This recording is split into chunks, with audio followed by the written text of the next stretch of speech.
Matric আৰু higher secondary পৰীক্ষা matric higher secondary পৰীক্ষা পৰিস্থিতি আৰু উন্নতি হয় নে অৱনতি হয় তাৰ ওপৰত নিৰ্ভৰ কৰি পেলাই সিদ্ধান্ত হ'ব। সিদ্ধান্ত খুব সোনকালে হ'ব আৰু মই সকলো ৰাইজক মই আহ্বান জনাম এই কেইদিন 15টা দিনৰ কাৰণে যিখিনি কোভিড বিধি যিটো SOP ইস্যু কৰা হৈছে এইখিনি যদি আমি সকলোৱে মানি চলোঁ, ইয়াক যদি আমি এটা সুযোগ হিচাপে গ্ৰহণ কৰোঁ, নিশ্চিতভাৱে আমাৰ পৰিস্থিতিৰ উন্নতি হ'ব।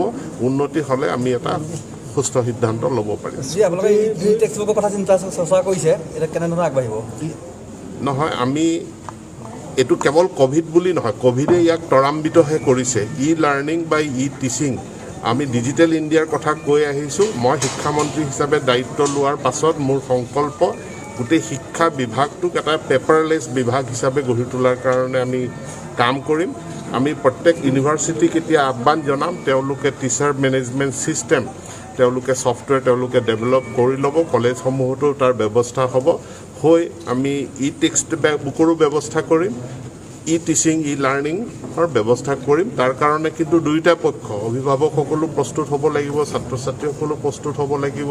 বিশ্ববিদ্যালয়খনৰ যথেষ্ট কাম কৰিবলৈ বাকী আছে, সেয়েহে আপুনি কৰিম বুলি যিহেতু কৈছে, কেনেধৰণে কেতিয়া হ'ব? বহু আশা প্ৰত্যাশা লৈ আমাৰ চৰকাৰখনে উত্তৰ অসমৰ এই উত্তৰ অঞ্চলত মহাপুৰুষ শ্ৰী শ্ৰী মাধৱদেৱৰ পবিত্ৰ স্মৰণত আৰু তেখেতৰ নামতে এই মাধৱদেৱ বিশ্ববিদ্যালয় স্থাপন কৰিছিল। শিক্ষামন্ত্ৰী হিচাপে নতুনকৈ প্ৰতিষ্ঠা হোৱা আটাইকেইখন বিশ্ববিদ্যালয় আমি খৰতকীয়াভাৱে আগুৱাই লৈ যোৱাৰ কাৰণে সংকল্প গ্ৰহণ কৰিছোঁ। আৰু তাৰ কাৰণে আজিৰ দিনটোত মই মাজুলী সাংস্কৃতিক বিশ্ববিদ্যালয় তাৰ মাননীয় উপাচাৰ্য ডক্টৰ ডম্বৰু নাথ ডাঙৰীয়াৰ লগত মই দীঘলীয়া আলোচনাত মিলিত হৈছোঁ। আৰু আজি মই মাধৱদেৱ বিশ্ববিদ্যালয়খনৰো কাম কাজ কেনে চলিছে, কোনবিলাকত গাঁঠি লাগি আছে, ক'ত ক'ত আমি আগবাঢ়িব পৰা নাই, এই কথাখিনি জানিবৰ কাৰণে আজি মাধৱদেৱ বিশ্ববিদ্যালয় প্ৰাংগণত আহি উপস্থিত হৈছোঁ। ইতিমধ্যে মই এখন স্মাৰক লাভ কৰিছোঁ। যিখিনি কথা আমাৰ অলপ পিছ পৰি আছে বা আমাৰ নিৰ্বাচনৰ যি আচৰণ বিধি আছিল তাৰ কাৰণেই হওক বা বিত্তীয় বৰ্ষটোৰ কাৰণেই হওক, যিখিনি আমাৰ কাম পিছ পৰি আছিল সেইখিনি আমি খুব খৰতকীয়াকৈ আগুৱাই নিম। আৰু এই মাধৱদেৱ বিশ্ববিদ্যালয়খনক আমি এক চেণ্টাৰ অফ এক্সেলেঞ্চ হিচাপে এক খুব উন্নত মানদণ্ডৰ বিশ্ববিদ্যালয় হিচাপে গঢ়ি তুলিবৰ কাৰণে আমি খুব কাম কৰিম, আমি নিজকে আত্মনিয়োগ কৰিম বুলি আপোনালোকৰ আগত মই প্ৰতিশ্ৰুতি ৰাখিছোঁ। নিযুক্তি প্ৰদান কৰা হ'ব বুলি আপুনি যিহেতু জনাইছে, নিশ্চিতভাৱে আমাৰ চৰকাৰখনে পদক্ষেপ লৈছিল। আমাৰ নিৰ্বাচনৰ আগতেই ঘোষণা কৰিছিল যে 1 লাখ নিযুক্তি আমি প্ৰদান কৰিম। আৰু আমাৰ প্ৰথমখন কেবিনেটে এই 1 লাখ নিযুক্তি সম্পূৰ্ণ কৰাৰ কাৰণে এটা মিছন মোডত কাম কৰিবলৈ সিদ্ধান্ত লৈছে। এখন কেবিনেট উপসমিতি গঠন হৈছে আৰু আমি প্ৰত্যেকটো বিভাগৰ পৰা আমি যিসমূহ খালী পদ আছে, খালী পদসমূহৰো আমি তালিকা লৈছোঁ। আৰু নতুনকৈ যিখিনি পদ সৃষ্টি কৰিব লগা আছে সেইখিনিৰো আমি তালিকা লৈছোঁ।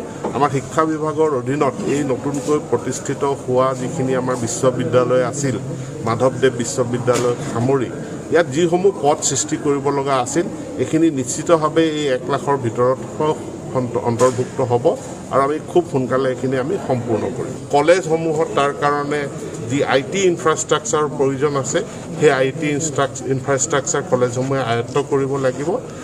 আমি সেই দিশলৈকে যাম খুব খৰতকীয়াভাৱে। স্কুটি বিতৰণ খুব শীঘ্ৰে কৰিব বুলি স্কুটি বিতৰণ অহা এসপ্তাহ 10 দিনৰ ভিতৰত আৰম্ভ হৈ যাব।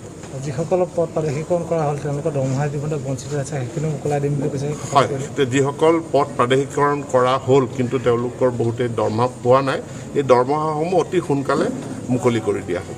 বঞ্চিত যিসকল বিদ্যালয় প্ৰাদেশিকৰণ কৰিম বুলি কৈছে তেতিয়ালৈকে হ'ব। যিখিনি আইনৰ আওতাৰ ভিতৰত পৰে বা বিধিৰ যিখিনি আওতাৰ ভিতৰত পৰে সেইখিনি ইতিমধ্যে পৰীক্ষা কৰি থকা হৈছে।